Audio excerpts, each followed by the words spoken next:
remembers the Sony breach in 2014? No one? A few.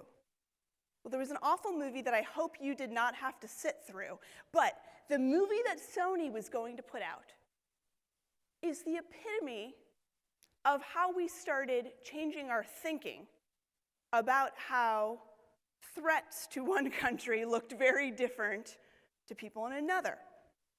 So back in 2014, as everyone's getting ready for Christmas, a movie called The Interview, which was a satire but included the assassination of Kim Jong-un, was about to get released. And for months, Sony had been warned and had heard from this group calling themselves the Guardians of Peace that they shouldn't release this movie or the stakes are going to be very high. Very threatening notes coming out. Easy to dismiss. But there in 2014 starts leaking the emails of Sony's executives, and then within days, Sony is taken not just to its knees, but completely offline by destructive malware, to the point that in the cafeteria, you couldn't just use your credit card or walk in. Lights were on, but they had to go pull out the credit card machines from the basement with the old and start tracing your credit card again to even get transactions going. That's how much Sony was taken down. Not only were movies and staff not working, but this was a wholesale cyber attack in a kinetic sense, in a physical sense, that had happened. And by January, the government says, we've got to figure out how to start solving this, right?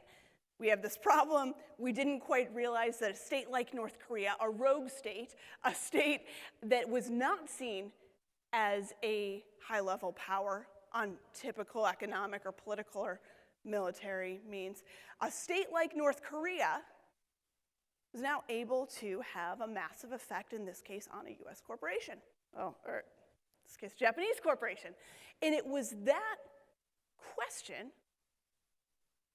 that was now starting to get answered. Yes, this type of state has the power to do that, but how do we start to impose costs on a state like that? How do you respond was really the question.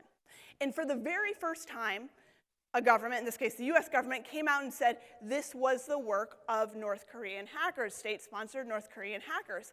And that was the first public attribution by a government to cyber attack in the US.